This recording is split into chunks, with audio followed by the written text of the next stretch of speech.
Hello, I'm Nurse Desiree at Face Medical. I am the primary care provider here as well, the proprietress, and we focus on longevity medicine. Hello, Kalani Pereira, licensed marriage and family therapist, working in mental health for over 30 years. Kalani, how long have you been using NeurOptimal? 3 months. Okay, and when did you start noticing the impact? I started noticing it about a month in. Can you say more about what you noticed? Yeah, I noticed a significant impact in my ability to actually get up and out of the house to exercise. That's one. And then the second one is just having more of an ability to have pause when responding. So more choice in what I want to respond to and how to respond to it. I mean, actually seeing paths that I can take where I think historically it's just, there has been no space between stimulus and response. It's just responding or reacting. Yeah, that sounds amazing. Yeah. Wow. I have been using NeurOptimal for a couple years, and but I noticed a difference about 3 weeks in, and how I noticed it was something quite mundane. I was at home. My child was next to me emptying the dishwasher. At that point, he was 11 or 12, and I was chopping vegetables, preparing dinner, and he was taking care of his responsibility, emptying the dishwasher, but he was doing so very begrudgingly. And I have these this ceramic flatware that I really covet, and this beautiful Japanese ceramic flatware that questionably shouldn't have gone in the dishwasher to begin with. And he's hastily unpacking the dishwasher, and he cracked this piece that was irreplaceable. And I looked over to him, and I noticed his body clutch up, and his eyes filled with tears immediately, and he was looking over at me, his whole body tensed, and he just yelled really loud, "I didn't do it!" And he clearly had done it, but I was able to say, "That's okay, sweetheart. It's okay," and put my hand on his shoulder. And I visibly saw his musculature relax, and he cried a little bit, and he said, "I'm sorry, I'll be more careful next time." And I think and then, kind of after that, I was like, "Oh, I'm really bummed that I really liked that piece. It's irreplaceable. I feel really sad." And but it was right-sized. My reaction was right-sized, and I could put my child's needs in the driver's seat. As a young person, this is actually where they needed to be, and it opened up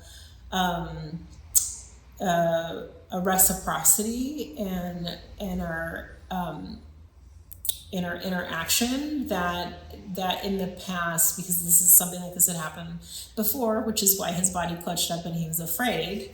Yeah. Where I had really yelled at him and gotten really mad that he had been so careless and broken this expensive thing that I really coveted. And that was the first time I noticed it. The second time I noticed it, I should stop here and say Kalani is my partner. And we were in the car, and we have a blended family, and Kalani has, I have a bonus child that's a younger child, and a very energetic, magical younger child, and then we have a teenager that is my child that I brought into the relationship. We're in the car, we had ways navigating. My kid is 7. Yeah. So, but at the time, 4. Yeah, or 5 or something, but they're yelling that they want to hear Katy Perry. And my child is yelling that he wants to hear Drake or something like that, and they're arguing about it in the back, and Waze, the audio was still on, was like, you need to veer right here on the freeway, and I was very confused about it, and the music had gotten turned up, and Kalani was in the passenger seat being like, what are you doing? All of these things were happening at once, and I was like, 30 seconds away from like crashing the car at high speed on the freeway. And is a moment where I realized in the past I would have actually screamed, shut the frick up, everyone, and gotten really mad. And I just was able to focus on the information that I needed, and then make a decision and safely get us off of the exit. And it did not take me a long time to recover from that really strong stimulus. So these are kind of quotidian examples, but they're the first time I really noticed an impact with NeurOptimal in my life. I have noticed a huge impact of NeurOptimal in your life as your partner.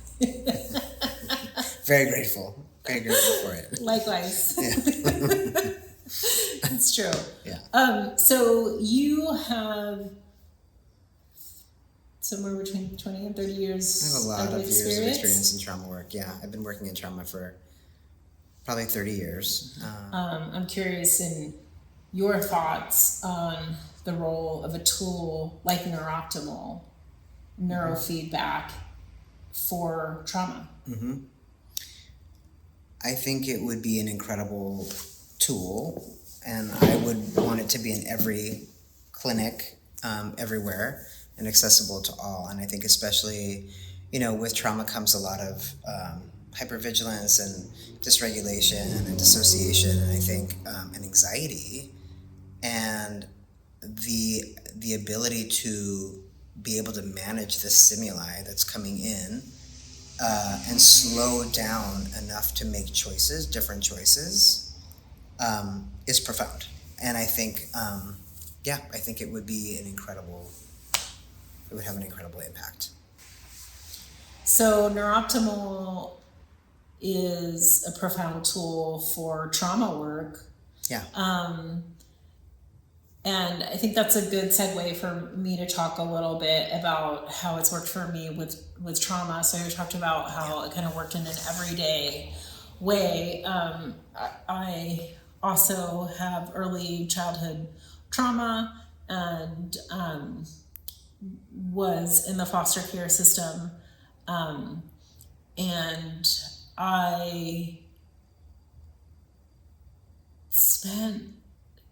I'm really oriented towards healing and health, thankfully.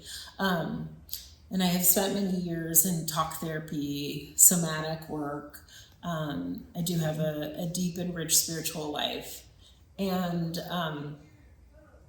yet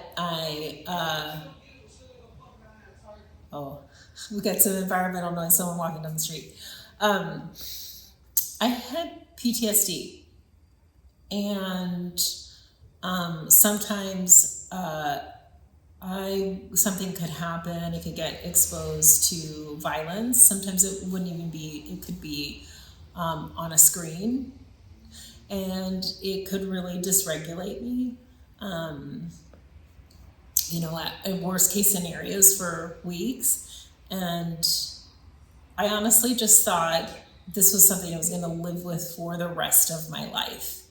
This was just going to be the way that it was. And it wasn't until I used NeurOptimal for a period of time pretty consistently that I realized that my life could be different. And again, I just accepted that was the status quo. But using NeurOptimal regularly radically changed my PTSD. So I could get, not that I want to be in proximity to violence either on recorded or in real life, but that does happen sometimes.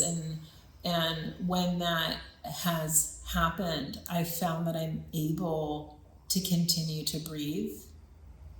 I can continue on with my life. I don't become radically dysregulated.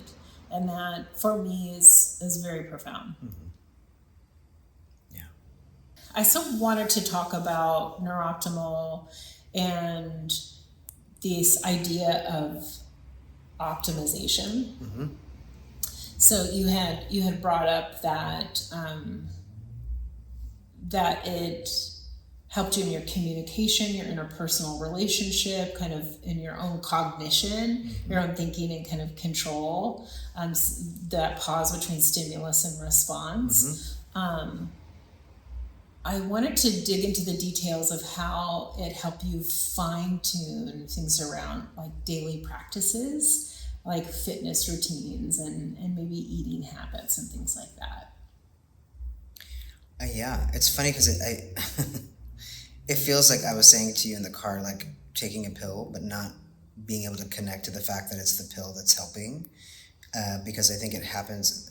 There's less effort. It's just I'm finding less effort in the choices I'm making, right? So less effort in self-care, and that means everything. Making doctor's appointments, which my schedule, my schedule is insane. It is. I don't have a lot of time, so everything is like every minute counts in some ways, and so making room for things like anything outside of the schedule can be complicated, and I'm just doing it. I'm doing that, so I'm just making time, and it's not a whole neurosis around like, oh, I have to do this, or which it would be before, and then it would kind of paralyze me before, and instead it's just like I'm just doing it.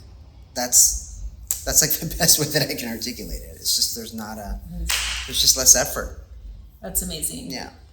So this can be an extraordinary tool for really anyone, trauma or not, but just a kind of optimization. There's a lot of people that use it that are athletes and executives and want to fine-tune performance. As a student, for me personally, as a student studying, when I was studying as a nurse practitioner, it helped me keep my mind sharp, because we had to memorize thousands of drugs and their contraindications, and I was doing that while working full-time and parenting, so and not sleeping sometimes, staying up. I mean, it helped me just to excel as a student and as a clinician and with my own clinical reasoning. So in the midst of balancing a lot of different pressures in life. I mean, you've been carrying almost all A's throughout your education. Yeah. Well, thank you for listening to our experiences with NeurOptimal. It's fun to share them, and feel free in the comments if you want to share your own experiences with NeurOptimal, or if you're curious and have questions. FACE does both provide sessions. People can come into the clinic either in Oakland, California, or in Eagle Rock, Los Angeles, and they're quarterly, or you can rent the machine for a month and use it unlimited. 33 minutes. That's what it takes. Yeah, that's right. Yeah. Thanks.